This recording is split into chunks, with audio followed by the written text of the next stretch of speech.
Yovonne, what's up, badass? Mike Burke. What's up, baby? What's up? I hadn't seen you in a minute. One thing I can say is I fucking love Facebook. I do too. I goddamn love it, because without it, I would not be able to keep up with badass people like yourself. Oh, you know what I mean? The thing is, you get little reminders, like you'll be going through months and then all of a sudden something will pop up and you'll pop up. I'm like, oh shit, what's she up to? That's my girl. What's up? And I don't have to say a single word. I can make one comment on a post and you know I'm thinking about you. Yes. You feel the same? Always. Isn't that cool? Yes. So we've known each other. Same with you. What, me? Well, just like recently, what was really crazy when you reached out, right? Yeah. And I was just thinking about you.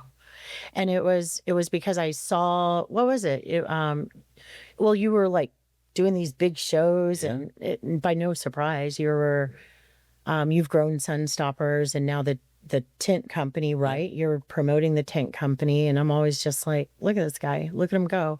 And I was watching what you're doing, and I think I posted, keep going. Mm-hmm.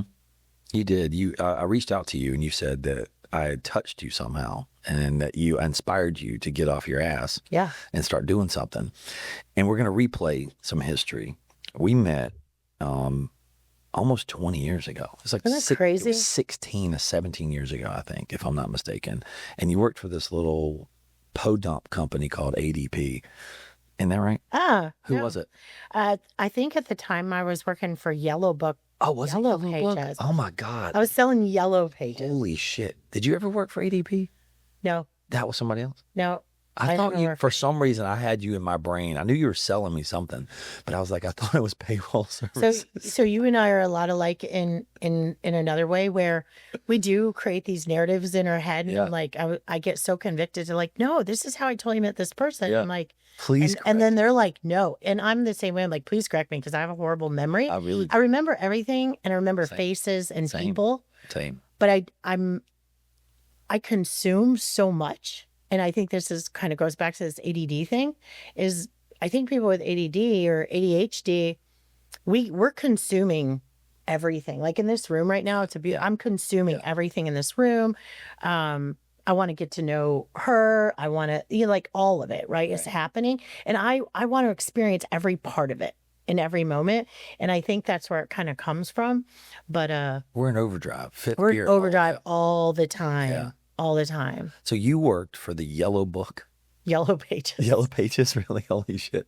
Do they even still exist? They do. You know what's crazy is there's actually people that still use the Yellow Book, Yellow Pages. God. Now, they don't deliver it door to door. You can get it in the next time you're going into Harris Teeter or one of the grocery stores, they're in like a rack. That's crazy. I love it. How long did you work for them? And I still pick one up just to like look through it and see who's advertising in it. Yeah, I remember the AA. Like you had to rechange your name every year to get the top listing. Yes. Actually, I went by, when I was in Sarasota yesterday, it said A Salon. And I just chuckled to myself. And I look back and I'm like, but that was marketing back then. That's how it was. That was. You had to promote yourself and get ahead of the next guy, because if you made it to the second page, you were done. You had to be on the first page. Yeah. It's like Google. You had to be on the first page. And then you connect me with Spaz Chicken. And then so the type of person that I am is like, I seriously always want to like help other people. Sure. Like I'm always listening for problems. Probably even problems I shouldn't even involve myself in. I'll be like, oh, I know somebody. I know somebody. I'll help you out. I'm always connecting people. Audrey tells me every day, I never need to meet a single person. I never need to know anyone. I never need to write a phone number down. I just ask you, who do you use for this? And I know someone. Right. You're the same. Yep. It's crazy. We're the Book of Yellow Pages. We are Yellow Pages. We are the local Yellow Pages. Yeah. So then when the Yellow Pages was like dying down and all of that print money was moving to online, and I was trying to convince small, medium business owners that they needed a website and get online, like literally hours, meetings. Like, no, you need a website. And like, here I was trying to convince people they needed a website. Now look. Right. Now we're doing podcasts. Yeah, we are. You know, I was telling someone not long ago, podcasts are now a currency. Do you understand what that means? Yeah. So it's a network currency. So what happens is people that want to get my audience want to get on my podcast, and guests that I want to have on, I want their audience. Uh-huh. So we're in a barter situation of saying, hey, I'm going to introduce you to my audience. Now you're going I to, love that concept. you like that? Yeah. That's what it is. Sexy. That's what we are. Yeah. It's the modern day networking of currency. So we're exchanging a currency right now. I agree with that. I'm getting your audience, you're getting my audience, and we're creating content and we're telling stories of real life, almost 50, 52, aged people who have experiences. Okay. I would love to interview these 20-year-olds and get, hey, but I'm going to get that perspective of like, they've only lived this long. We've lived this long. So we have a lot more experiences to share with other people, what things we did wrong, what things we did right. And that's what I'm here to talk to you about. So Yellow Pages, and then you moved on to where? Reach Local. Reach Local. Remember? Yes, I do. Tell me what Reach Local. So, so my ex-husband was an executive headhunter, right? So I said to him, because he's really good at connecting the right job with the right people. And I said to him one day, I said, if this company, I kept seeing this company online. And I said, if this company comes to Charlotte, I want to work for them. Oh. So he calls me one day and he says, hey, I got you an interview. I said, with who? And he said, Reach Local. Wow. I was like, hell yeah. I'm going to go get this And job. your husband did that. My ex-husband. Look at that. Or ex-husband, sorry. Yeah. And Reach Local did what? So they did search, what we call search, surf, and social. And I still believe that those are really only the three things people do online, right? So marketing, in my mind, is a very simple concept. There's people looking for you. That was the Yellow Pages. And that was the only way you could find someone. You needed a provider. You went, you flipped the pages. You went to A. You got your air conditioner guy. You called him. Then people, so now they do that with paid search, organic, and you can dive into all that. Surf, they're just looking around the web. Yeah, they're not really, they're just window chilling, shopping. right? There's window shopping. And then there's social. We socialize online, right? So some people might watch this podcast because it's a way to socialize and like get involved in the comments and become part of the conversation. And it was a very because I probably have a lot going on, I always like to simplify things for myself. And so my selling style is to also try to simplify things for my clients. And so for small, medium business owners who were advertising in the Yellow Pages, and now I was asking them to take a fraction, actually, what they were paying in the Yellow Pages. Because remember, how much did it cost me in the Yellow Pages? Oh my God, I was paying $600 a month. At least. But there were like double truck guys paying 15, 20,000. Yes. Right? Yes. Your big HVAC I was buying like plumbers. a quarter ad. Like, right. But the 2 full page back to back, that's like big plumbers, things like it's like Ben 10 grand a Franklin. page. Yeah. And that was a lot of money. And now I'm going in and saying, well, just take half of it. Take your pages down to a half-page ad. You'll get the same results. Take the other half and put the other into paid. Get in front of people who are searching for you, surfing for you, and socializing. Some of them did. Yeah. The ones that did, doing that? I made killer money. I made killer money at the Yellow Pages, believe it or not, because I've heard that. yeah, we made great money. They valued their employees, and that wasn't an easy job. Who owned the Yellow Pages? They're publicly traded. Oh, okay. Well, there's the real Yellow Pages was owned by AT&T. Right, that's right. And then Yellow Book, which are the other Yellow Pages, and I had to always, overcome that challenge. It's like, well, I'm already in the Yellow Pages. I'm like, well, there's the Yellow Pages too. I'm like, but this book, it's called You gotta be in both of them. You gotta be in both. And they're like, no, we don't. This is the real Yellow Pages. And I would take the book and I'd slap it on the desk. I'd be like, this seems pretty real to me.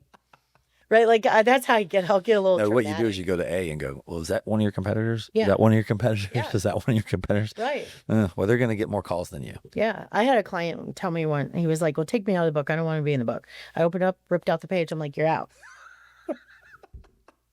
Like, I get dramatic. Love it. I'm a dramatic. So how long did you work for Reach Local?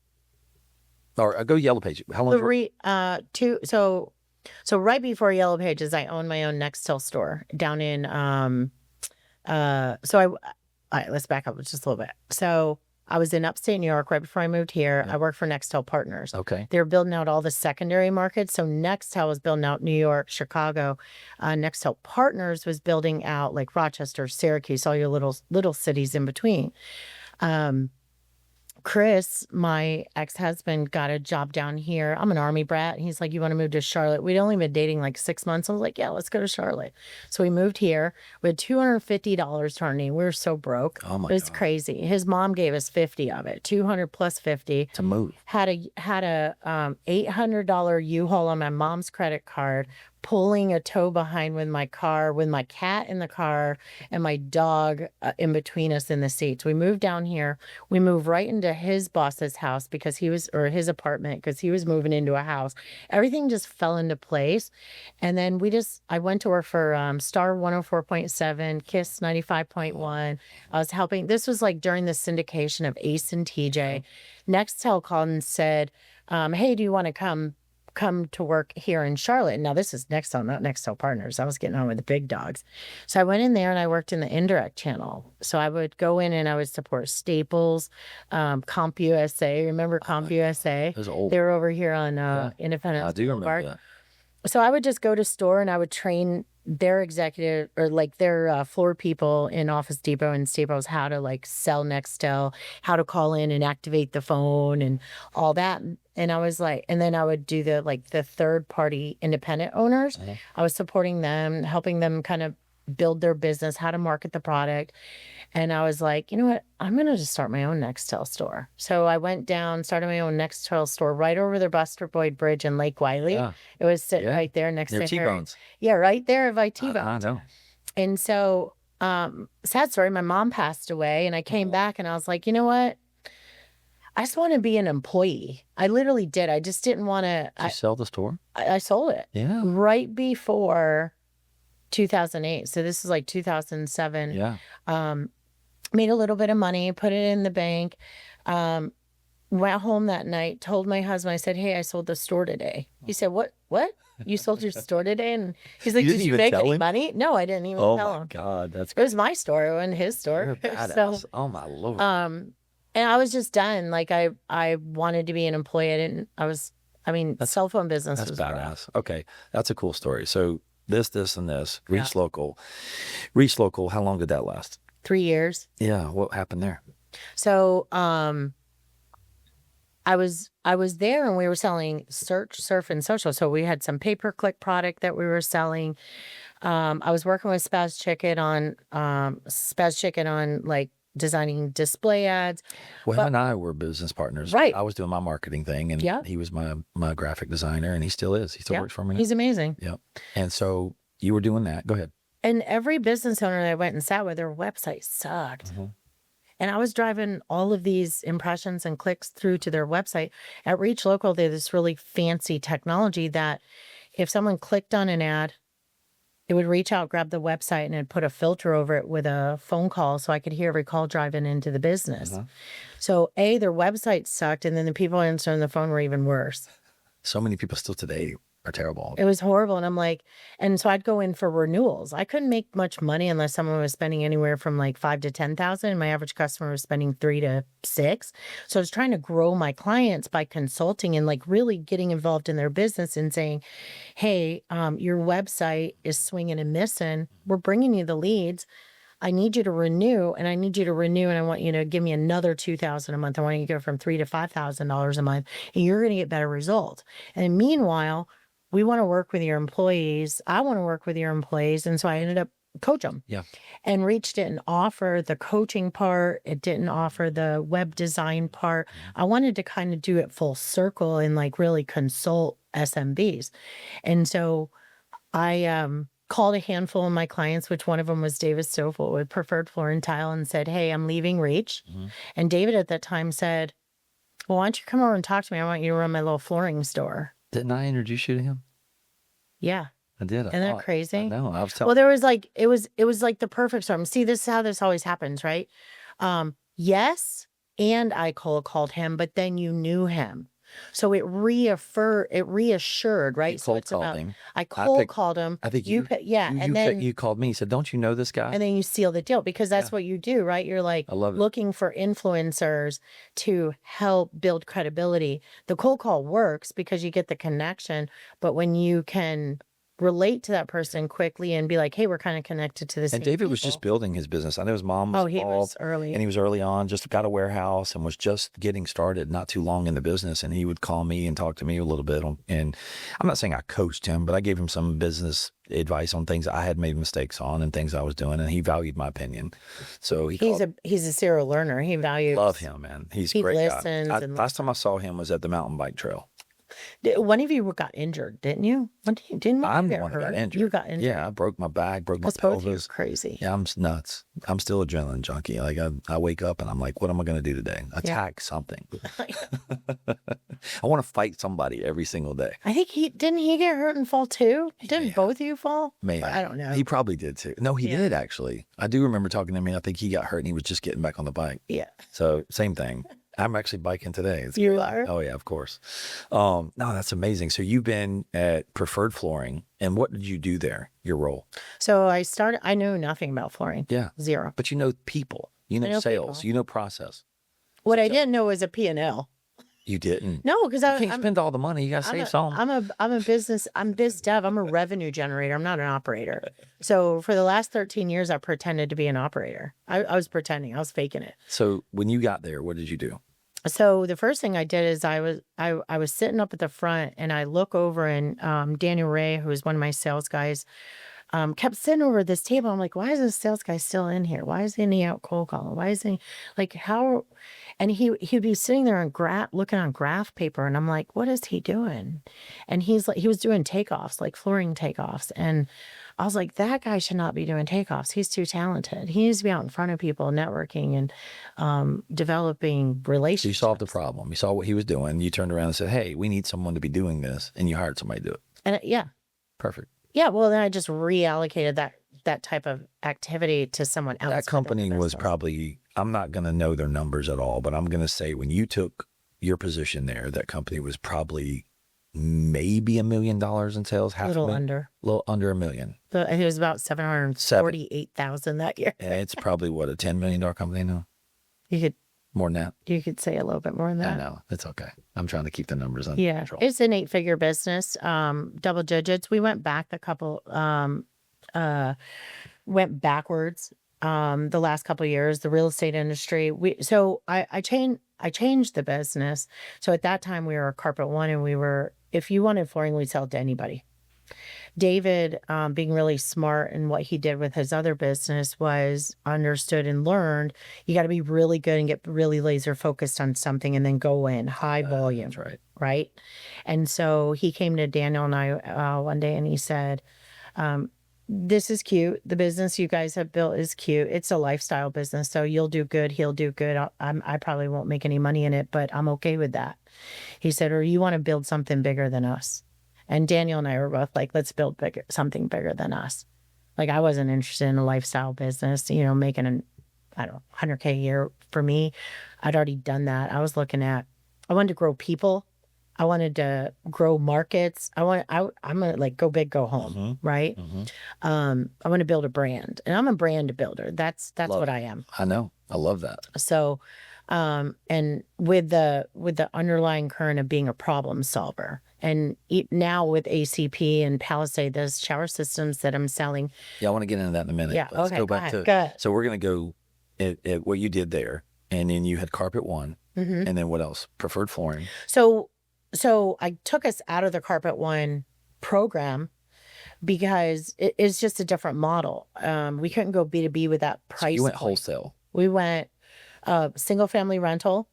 Build to rent, nowadays they call it build to rent communities, production, builder, and multifamily. And then that's it. We just got laser focused on that. Didn't you do some more for Home Depot, Lowe's, and did things for them like install? You didn't do that.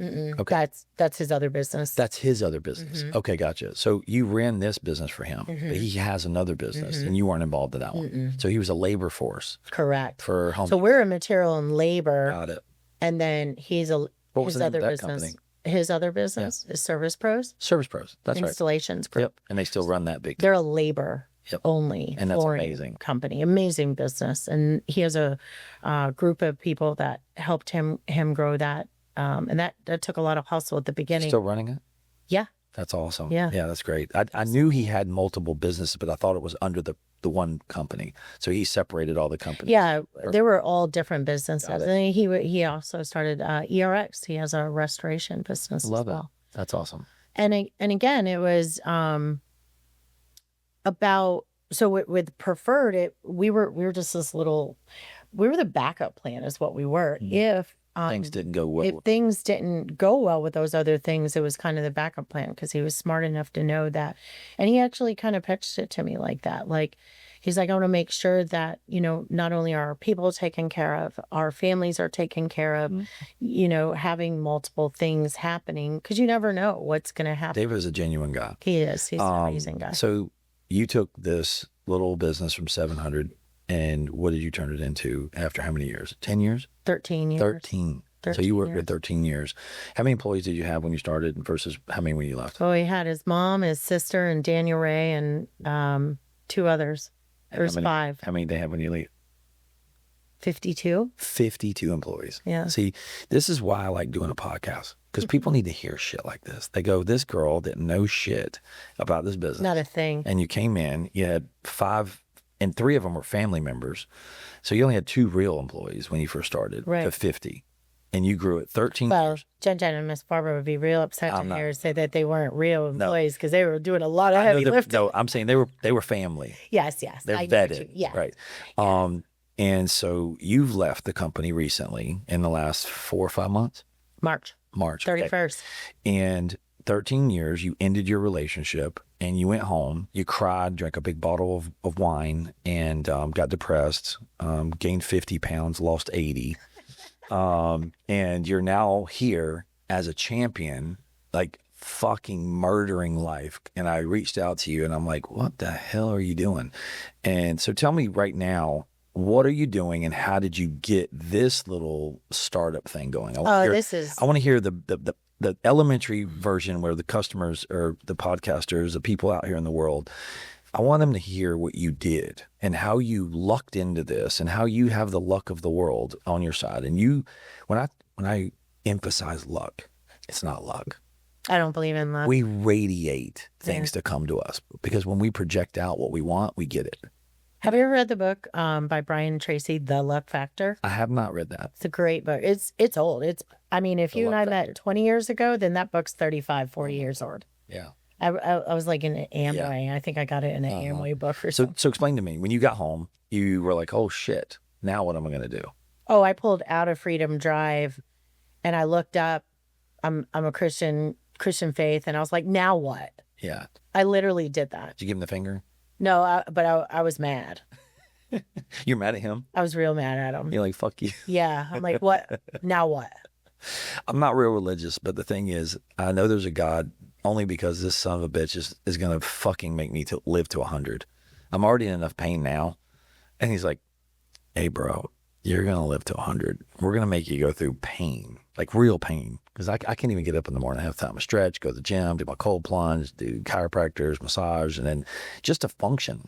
My body has been beat up so bad that I literally, and I'm going to get punished. From what? From working out? Everything. Just motorcycle wrecks, adrenaline, broken this, broken that, surgeries, all kinds of shit. But anyway, go back to it. You said, screw him, and you went home, drank a big bottle of wine, or what liquor did you drink? I know you got home and then posted, you had to have drink of something. You just lost your job. You're like tequila. You went tequila. Okay. Had some. So tequila. You had a month of tequila. Well, I had started my weight loss journey, and actually, what was crazy is the drinking. So I love to drink. I'm Irish. Everything. I'm a Burke. Everything. We just came back from Dublin. Yeah, everything revolves around. Come on over. We'll have a drink, or let's go out. We'll have a drink. And this day I went home. I didn't drink a thing. No shit. I was stone cold pissed off. You were like, Mert. I was mad. Let's go. I was really upset. I was hurt. I was confused. There were so many emotions. And for the next 30, 60, 90 days, it was like this up and down roller coaster. I was confused. I was like, wait a minute. I just hustled my ass off. I've worked harder than ever. And harder on me than I've ever worked before. One thing that David really did was made me work on me.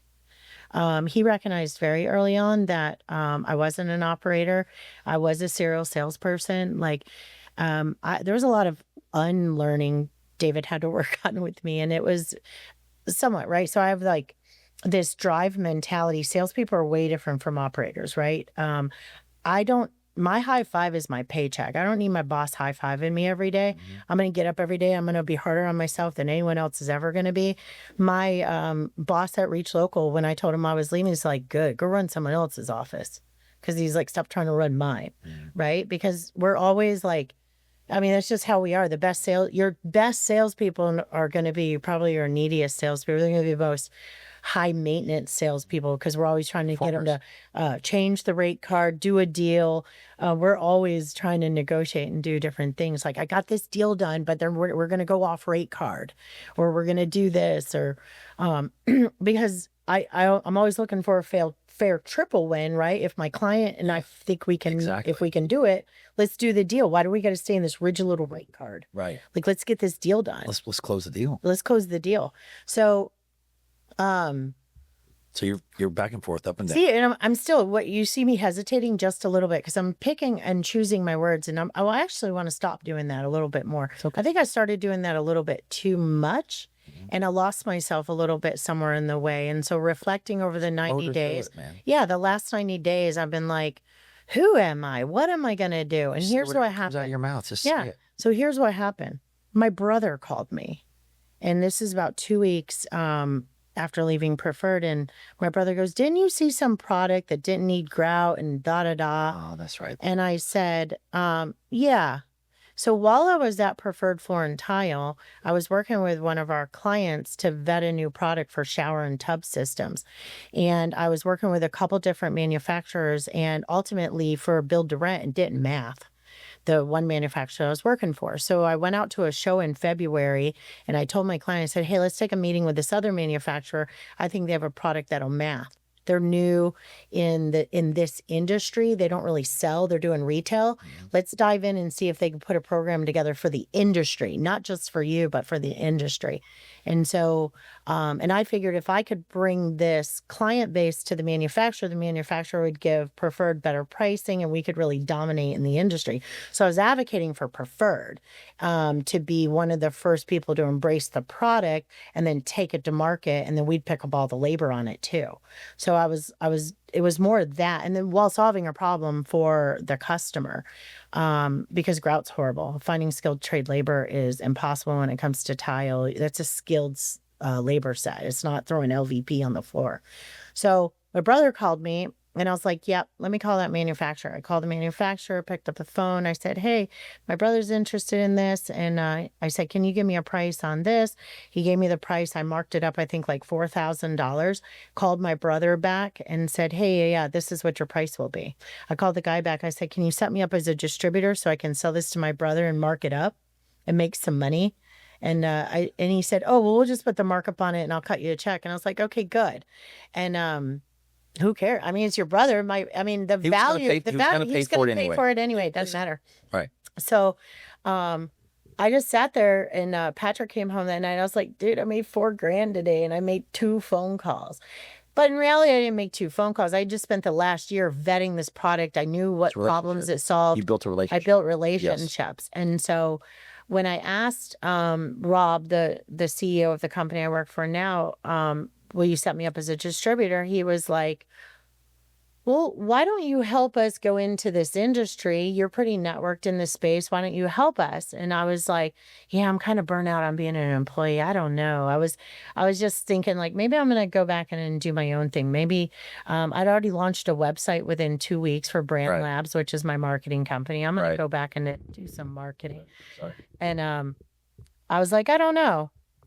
And here I am. So they flew me up to Appleton, Wisconsin. I took a tour of their warehouse. Their warehouse was like immaculate. The corners were like clean. Their people were great. New vendor. This is the new, Palisade. How long have they been manufacturing? Over 30 years. Oh, wow. Okay. So it's up They there. retail into Home Depot, Lowe's. Okay.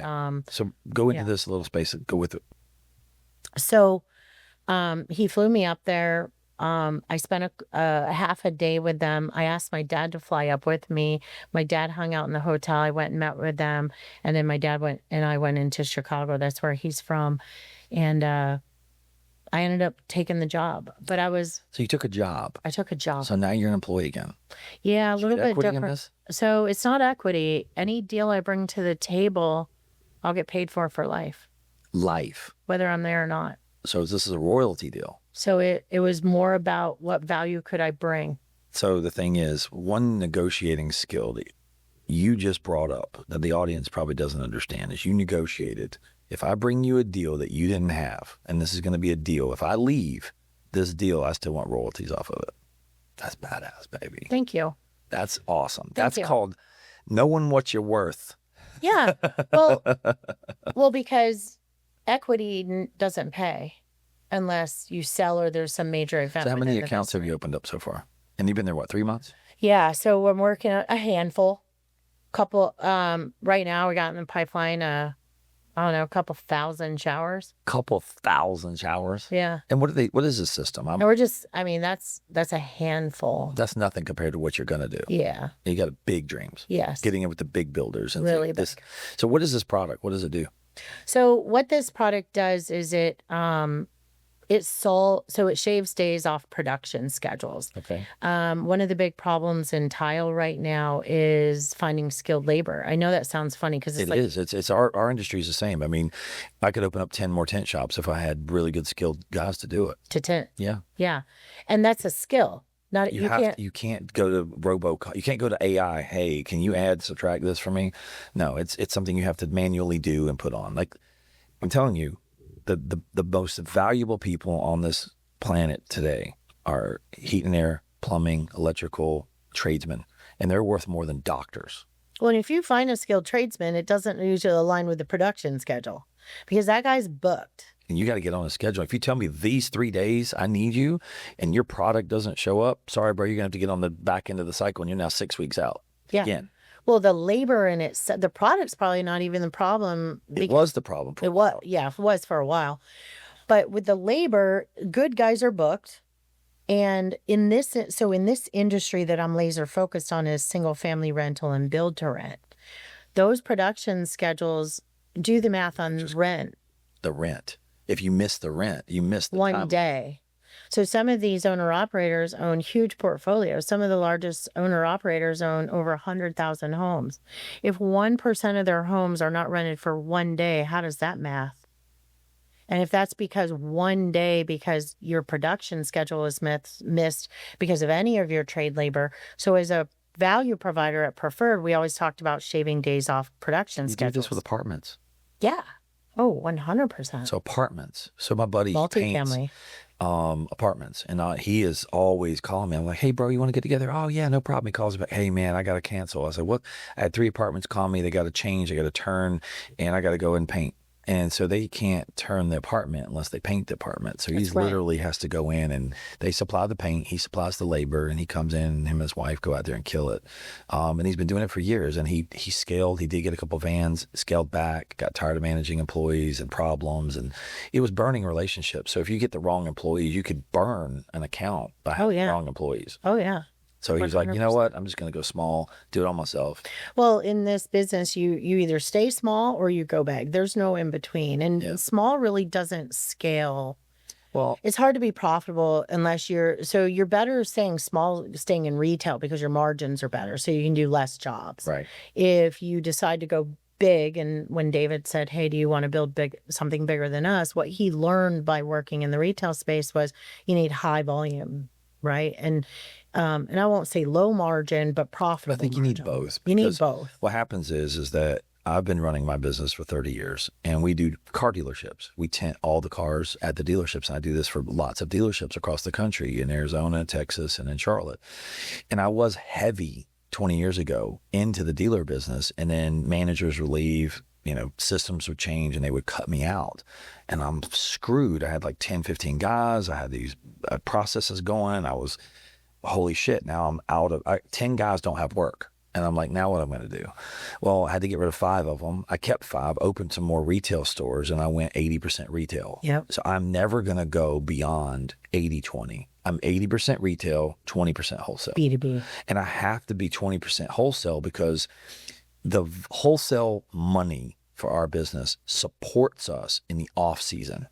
So when we have the down seasons with the retail, and they're seasonal, like we have Christmas and we have, January, cold, rain, the wholesale market doesn't change. So the wholesale market's consistent. The margins are half, but they're consistent half. So that half of that profit still goes into the bottom line to help cash flow the business in the off season. So I always suggest if you can be a business and go 80% retail and 20% wholesale or 70-30, you got to keep it more on the retail side because that's where you want to build the longevity of the brand, right? You're a brand builder like me, brand. Correct. But the relationships of the dealerships, like what happens is I get in with one dealership in a group, and then all of a sudden that manager leaves and goes to another dealership. Well, guess what? They liked us. We did good service. They take you with them. They take me with them. And I have to be very careful because then if I hire the wrong labor, then I'm going to burn that bridge. So I've got to make sure, hey, bro, give me a minute. I don't always say timeline in between that too. So when they move and come over, they don't automatically bring you because they can't go in there. It takes about 3 months for them to come and get their feet traction. It's like you. When you go into a company, you got to get your traction. People got to know you. They got to trust you. They got to know what you're doing. Why are you bringing in this guy versus the guy we're currently using? Why are you replacing this guy with this guy? And because there's relationships there. It's the same thing in single family rental. All the deals are one at the street. So sure, I can go into a large owner operator and say, hey, here's the pricing if we get your work. But you got to go develop relationships with all the site superintendents that award the jobs. All right. So I got to ask you this. I have been seeing you nonstop flying now. Like you were in Charlotte doing your thing, and now you're living out of a suitcase. So how's that? Tell me about that. I love it. I love it. I love it. I love traveling. Yeah, I love traveling. Where'd you fly to last week? This week I was in Sarasota. Last week I was home. The week prior to that, I don't even remember. I remember this. I don't remember. Boom, boom. Yeah, where was I? Are you collecting some points and some reward piles? All that? Oh yeah. So I'm like, what am I going to do with all these points? Credit card? Yeah, of course. A company credit Just card. Making sure, I use it responsibly. So, building relationships. So we used to joke, I had a VP of sales that worked for me, and he talked about his old boss who he would come in and say, I mean, how many shrimp cocktails does it take?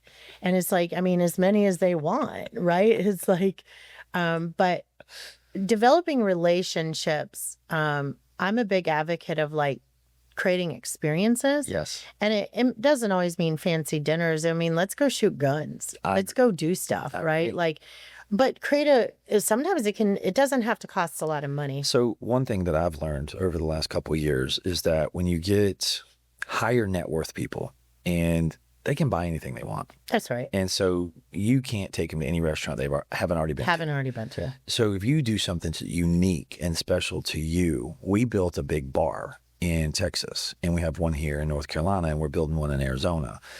I pride myself on building relationships with a lot of liquor stores where I can get really unique, hard to get beverages like tequilas and whiskeys that are allocated, but even not just allocated, but the ones that are special that come out once a year. And there's a select few, and you only get a few. Yeah.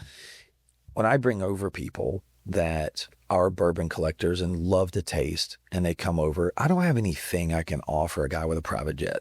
Like we have a client that's a friend, he's got a private jet. He comes over and he's like, I've always wanted to taste this. Let's open it. And I taste it. He's so grateful. I'm giving them an experience. And then when I have someone that say maybe is my heat and air guy, and he comes over and he sees the bar, and I go, what do you want to taste? And I do it. Now this guy's done 3 units for me. I've replaced in Texas, and I've sent him tons of business. He sends me business, and I built a relationship. He came in to service my place. Yeah. I gave him a taste. Guy came in and built the bar. He liked the bar, and I showed himself. And he came in to do the countertops and some backsplash. And I said, look, what do you want to taste? Oh, no, that's too expensive. No, open it. I opened it. That guy remembers me and will tell everybody I tasted this with Mike. Yeah. And so I'm creating an experience. So one thing that I've learned that maybe you can add to your repertoire is you find out before you go and build a relationship with this guy. Does he like tequila? Does he like bourbon? Does he like whiskey? Go find a unique bottle that's unique bring in 2 glasses. I've literally walked into a car dealership, walked into the finance manager's office. I know he likes this particular. I walked in with the bottle, put it down and put 2 glasses and said, I know you're at work. Don't care. We're going to taste this. And he goes, oh my God. It was so much fun. And he goes, that was great, but I'm keeping the bottle. And I walk out. You'll even taking a swig. I was like, bro, this is a $1,000 bottle. But I gave him a taste. Yeah. And I said, hey, there's more, you know, and you can create something. Guys can come in and give donuts. They can come in and give like whatever. You got to come in. Well, donuts land the plane with some people. It depends on who your audience is. They don't. Listen, if you go in and pass out donuts, that's 1985. Well, no, I'm saying like maybe the guys out in the warehouse who hadn't got pizza bought for him or a donut brought to him, just recognizing people sometimes, you know, you're not bringing it to the decision maker necessarily. I sent a friend of mine and his whole entire staff Pop Rocks. Oh my God, that's awesome. I sent them a fucking 1,000 Pop Rocks. Yeah. And they were popping those. I agree with you. And they were just like, they were like little kids, like 4-year-olds, like, and they were texting me pictures of them eating Pop Rocks. Well, and I used to find out, like, back in my Yellow Page days, you know where I'd spend most of my time? So my best lead generation would be at local diners. So I'd find out where they eat breakfast. Yeah. And I'd go in and I'd buy them breakfast before they got there. That's perfect. So I'd walk in, I'd say, hey, when Jack comes here with so-and-so plumbing this morning, tell him breakfast was on Yvonne. That's awesome. See, that's creative. That's all. If somebody knows that I go to my local Stacks and I'm walking out there because I go there a lot. You took time to find out where you eat breakfast. And I go, holy shit, who paid for that? Yes. What? Who? And then when you call me, I'm going to be like, listen. I'm going to call. Well, I'm going to make sure I'm going to call in about 10 o'clock and be like, hey, how was breakfast? I love it. That's sick. So. Hey, you're getting some nuggets on this podcast today right here. This girl here is a genius. Marketing genius, marketing and sales and relationships. So find out this morning I was on the phone call. That's why I was running a couple minutes late. Is yesterday I was talking with an owner operator and I was telling him about one of the labor providers that showed up to the training. And I said, hey, does so-and-so do work for you? And he was like, yeah. And I said, just so you know, they're equipped to install our product now. And so I was promoting that product. So I circled, he goes, oh, you know what? Thanks for reminding me about him because I needed to call him. I got 42 houses we just took over as 3PM called like a third party management. And I need 42 houses need punch work. So I called him this morning. I said, hey, so-and-so has 42 houses. You need to call him today. And so you're connecting and you're on the eyes and the ears of everybody. On the switchboard. Always. Right? I love when I was watching John Wick. And they call in the hit. Yeah. And I see these women, they're smoking cigarettes. They got tattoos like they look like the 1950s, you know, and the switchboard and they're plugging the things. I'm just like, I feel like that. Yeah. A lot of times. I was on a call yesterday with a different owner operator. And this guy had just left, leaving a builder, went to work for an owner operator. And I was telling him where I was and he was like, oh, you were with that builder? He goes, yeah, I know so-and-so over there. He's like, that guy's a nice guy. I said, do you know him? He goes, well, I met him once. I said, do you want to know him?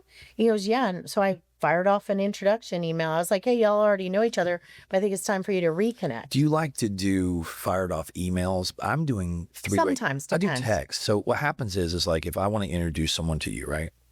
I'll say, hey, Audrey, I know someone. She goes, okay, well, let me do the intro. So what I do is a quick text, and I do a 3-way text, and I do it with you, and I do it with Audrey, and I'll say, hey, I want to introduce you to, and then y'all can bring it offline. So y'all can do 2 or 3, but then take it from here. But then when people come back to me like 2 or 3 years later, I'm like, no. I introduced you. I still have the 3 right here.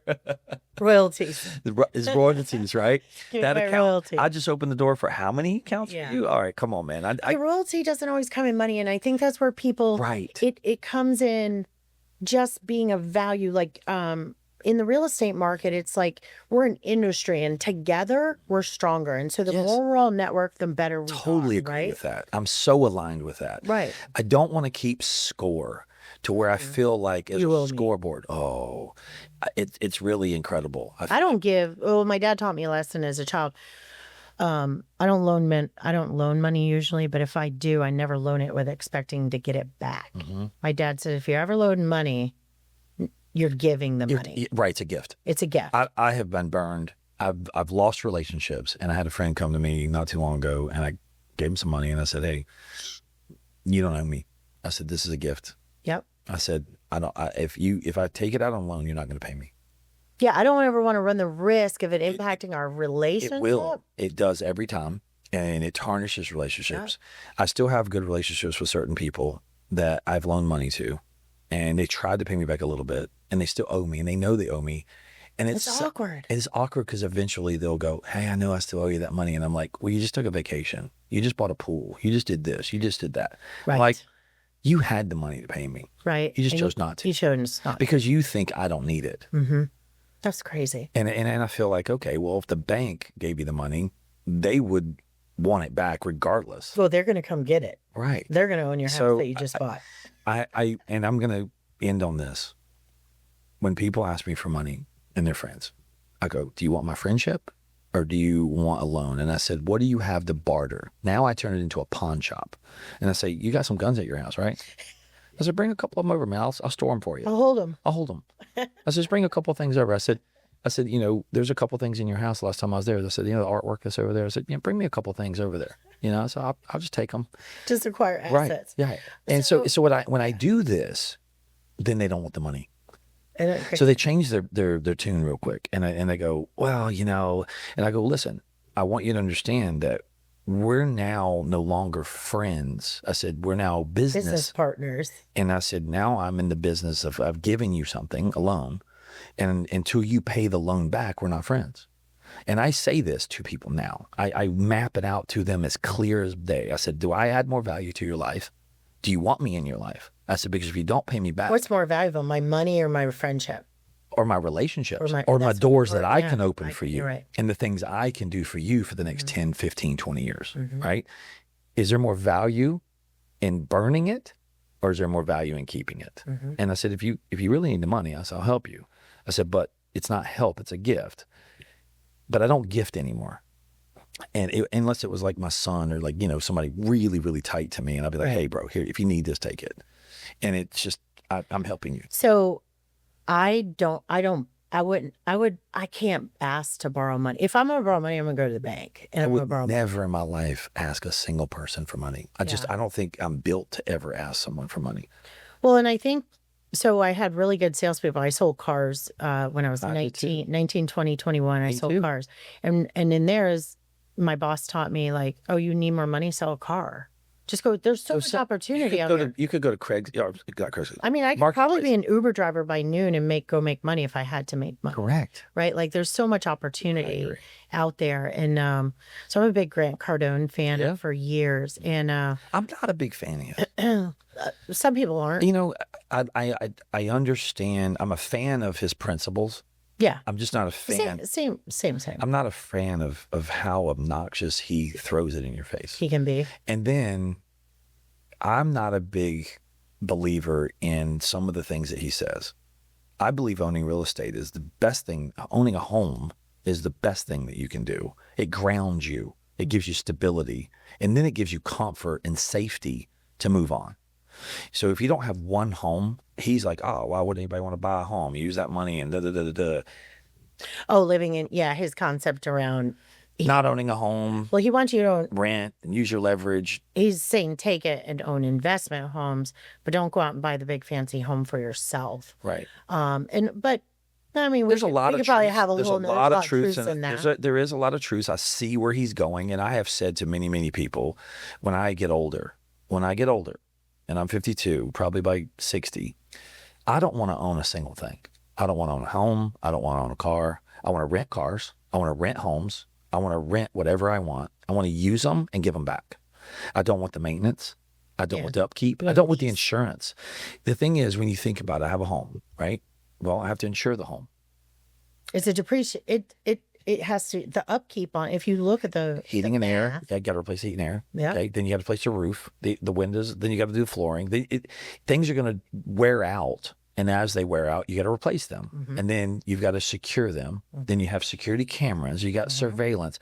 So you're in this back of your mind, whether it be 1% or 10%, there is a worry when you leave that your stuff, did the house bomb? Okay. You're worried a little bit about something in the house.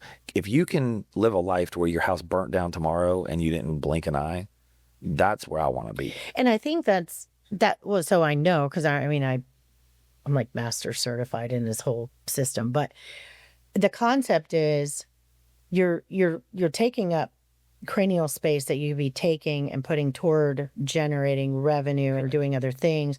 It could be taking your money, and you could be taking that and you're going to get a greater return on your money putting it into something else. That's more of his concept. Some people will, but yeah. So I mean, it's like, Well, some people, it's like Howard Stern, right? Most of his listeners dislike him. yeah. Or is what It's I've heard. controversial. He's controversial. But and not everything he's ever done I like. You know, when I say he played a big factor in my mindset, in how I hustle, right? But he reinforced probably what I already had in me, and probably polished it up and got me to think about my approaches, or tweaking my approaches just a little bit different. I was always a hustler, right? But it's also about, things like treating negativity like the plague, right? So one of the things that you talked about early on was like, people who your friends were, all the guys in high school were out getting the girls, getting the cars, getting those things. And you were like, I'm going to go build a business. I'm going to get in the gym. I'm going to get healthy. I'm going to get strong. I'm going to build my businesses. You distract you, instead of getting wrapped up in the negativity, you went all in on something else. I believe in, when you're around negative people, negative stuff happens. Yeah. You run alcoholics. You go to the bar. Yeah. You're going to drink. But getting back to Grant Cardone and some of his principles. Well, I was listening to Cody Sanchez. I love her. I like him. She's badass. And one of her mentors told her, well, are you pumping your own gas? And she goes, what? And she goes, are you pumping your own gas? He said, that means you have to get in the car. You have to drive to the gas station. You have to pump the gas. How many minutes, how many hours, a week, a month? And then he goes, okay, well, you're cutting the grass. Are you doing the chores around the house? Are you doing the dishes? Are you doing these things? If you're coaching and you're producing, and you're producing at a high level, you should have an assistant doing all those things for you. And you should pay that assistant this because you're making this. And I remember my dad. Yeah, what's the cost? Yeah, right. I remember my dad years ago. He's like, I was the lawnmower cutter. I was the push mower. I was pushing mower, right? And he was giving me allowance. And I was thinking, well, hell, if I cut a yard, it rained, I need to cut it twice. So maybe if I cut it twice this week, I'd get double the allowance. It didn't work that way. But as soon as I went to college, he got a riding mower. Yeah. And he did it himself. We have this debate with my fiance. He's like, I like mowing the lawn. I'm like, we're not mowing the lawn. We're getting a landscaper because we don't have much time. I want the time. My girlfriend, the same thing. We live together here, and she's like, well, we need to cut the grass. I'm like, no, we don't. We're going to pick up the phone. We're going to pay somebody to do it, because we would come home on a Friday afternoon or a Monday afternoon, and we want to have dinner, and we want to go spend some quality time together. I can come home and go, look at how beautiful the yard is. Look at the leaf. Look at the mulch. Well, it's just taking up more space. And maybe this is that, like, and again, I was never officially diagnosed, but like, I need less. I don't need to be thinking about the grass. Like, I knew that when I came home last night at midnight, I touched down, Will's down, and it was like, I got home, my house is clean. Yeah. My lawn is handled. Isn't it nice? I just got new mulch, and I came home, and it allows me to, like, my brain. You went to bed? I went to bed and I slept. And that was a big difference for how I woke up today and what I focused on this morning. Because this morning, otherwise, if the house was messy, I would have been having to clean. Or like, I would have been all over the place. Scuffling around, right? Running late. This way I could get in the shower, think about my time with you today. How can I provide you value? What value could I get out of it? The value is when you walked in the door, smiled, and gave me a hug. Like, literally, people tell me all the time, like, I want to get you something. I'm like, give me a hug. The biggest gift that anyone can ever give me, ever, is a true hug. And Walt Disney taught all of his characters to hug everybody. I'm a hugger. Me too. So, like, what about those weird, awkward huggers though? Like, because they're not huggers, right? And you like go in for it, and they're like, "What the fuck?" Like, I'm like, bro, I'm like, no, we're hugging it out. I do. I will pull them around. Do you apologize as you go in? Like, hey, I'm a hugger. I do. I do too. But the thing is, Walt Disney said that every character is supposed to hug every kid or whoever in the park, and when they hug them, they're to hug as long Oh. until the other person pulls away. Oh. Think about that. I'm going to try it. So hug someone. People are going to be like, get off. No, hug someone, go tight, And then just and go hold. get lighter, go lighter, and just stay there. And when they pull away is when you should pull away. I'm going to try it. And Walt Disney taught that to his characters when he was in the park. They want to give a genuine hug, and they're going to hold on to that kid until the kid is ready to walk away. Oh. Well, you've seen some of those videos, right, where the kid latches on and doesn't let go? That's fine. Let them hug for 10 minutes. That just means that kid needs I mean, that. some days I feel like I could use a 10-minute hug. I roll over in bed and I try to get a hug, and she's like, "You're hot. I can only let you lay on me for 2 3 That's minutes." because we're hot right now. It's I'm like this hot. age. Yes. Like we've got I these know. hot flashes going on. I'm a oven. Anyway, Yovonne, you are a badass chick. Thank I'm you. so proud to call you my friend. You're a total and badass. And you're my friend. you are. You're my jet. 20 years almost, you I said. know. Wow. It's crazy. That is crazy. I know. That is just nuts. It brings tears out. Like I almost like tear up a little bit about it. These relationships are so important. well, you're really a genuinely awesome woman. And I need to come over here more. Like I need to hear this. well, you See? are. No, it's- The thing is, you are, because your spirit radiates. Like when you walk in the room, I'm the same. Like a lot of people say that I own the room. And it's not that I want the attention. It's just I want everybody to have a good time. I want everybody to be involved. I don't want quiet space. I want to create an atmosphere. an of like, experience. let's go. What are we doing? Yeah. What are we drinking? Hey, cheers. That's exactly. Like, if we're going to be in a room with other people, let's know everybody in the room. Let's let's go. Yeah. And I'm not sitting in my recliner reading a book. Like we're here. We're here to celebrate each other and our energy. So I was just at a networking event last night, actually, and multiple people kept coming up to me, and then the host was like, "You bring the energy, bro." And I was like, "I'm just always full of energy." Yeah, I get that a lot too. And it's fun. I mean, It is, but to introverts, we're draining. So my girlfriend's an introvert, Oh, right. and I'm around her all the time, Same. and I realize that she does the very best job she can to soothe me and give me what I need. But I have to remember she needs the opposite of me. So she needs to go isolate herself for 3 hours and go read and do things away and recenter herself to calm her. And then when she gets back around me, it's more of a better spirit for her. She recharges her battery alone. yes. I recharge my batteries with other people. Yes. So same. being alone drains my battery. Yes. You're the same. I'm I know. I'm 100%. Well, when I touched down last night, I was driving. Of course, I called my fiance and I'm like, hey, this and that. And oh my gosh, let me tell you about the week. And this and this He's like, and this. I'm going to bed. Hurry your ass home. He's like, well, I mean, it's midnight, right? Right. And he's like, okay, cool. Yeah. I was like, that's it? I just know. told you all this amazing stuff. But if you would have called me, dude, I would have been like, hell yeah, FaceTime me. Next time I'm going to call you. Call me. I'll jam out with you. And he'll be like, yeah, please call him. I want some win. The thing is, you need someone to call when you're celebrating a win, because you want to know whether you want an account, want a relationship, or did anything in salespeople want to not brag. No, we want to celebrate. We want to celebrate the win. We want to celebrate the energy, and we want to gravitate and bring other people into our universe and be like, listen, we just closed a hell of a deal. High five, high five. And We don't stay there long. Like we go on, right? yeah, it's like 2 3 let's seconds. celebrate, Yeah. move on. But if you don't celebrate, it's like, okay, I still need to celebrate. We had a touchdown. Yeah, we had a touch. Fans they didn't celebrate the whole game. They Yeah. just celebrated for a few minutes. They went back to playing. And then you go back to playing. That's right. Yeah, I have So- to. I like Me celebration. too. And what I have, And I'm motivated by acknowledgement too. Wow. Obviously, I'm Yeah. money motivated as well because I like nice things. I need a that a boy every once in a while. But I need that a girl. That a girl, that a boy. You know, but not a lot. It's just like little high bit. five. Like, hey, I see you. Yeah, I know what you're doing. I see what you're doing. Good job. So a lot of times I give people the finger when they're doing good. I'm like, fuck you. That's good. I I'm mean, like, fuck you. You're but winning. I'll receive that And too. you're like, fuck you. And you'd Yeah. be like, yeah, bring Yeah. it. That's a Right. compliment in my It is book. a compliment. It's like, all right, I know I'm winning right Yeah. Yeah, it's all good. But the thing that I like to say is I want to create the locker room. In the locker room, everybody can be themselves. Everybody can high five. Everybody can be themselves. And that's what I like to create is the locker room atmosphere. Mm-hmm. I'm not in front of the camera. So I look at sports and I go, okay, go look at the locker rooms after a win. And look at those guys. They're celebrating. They're doing this. They're still in their uniforms, taking shirts off, whatever, right?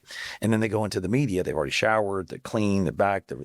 Game face back on, right? You need the locker room. In every business, every corporate America, every person needs a space where people can have a closed door. Anything can go. Trust. You can say anything you want. Vulnerability. Right. I suck. Right. I need to be better. Hey, I'm taking ownership. Right. Yeah. Right. It needs to be a closed door. So one of my really dear friends, Chris Hardy, said to me when he has company meetings with his employees, or they have team meetings, is this a closed door or is this an open door? So when they do a closed door, it means you can tell me anything as the boss I'm doing wrong. You can be open, you can cuss, you can say anything you want, and I'm not going to hold it against you.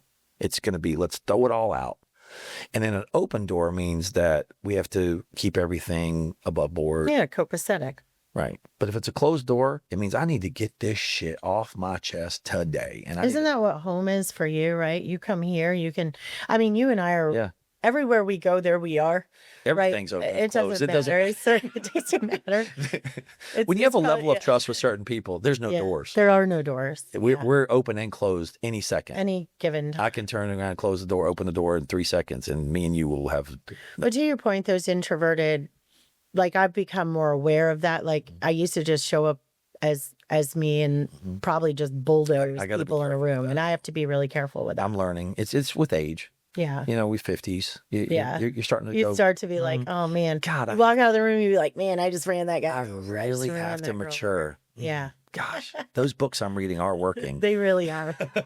Yeah. And you take you have to read, you've got to, and listen to these podcasts and listen for other people that failed. If you look at some of the most successful people, they'll tell you where they failed and what they had to work on. And it's all about self-awareness. I failed at my first business. But be okay. Yeah.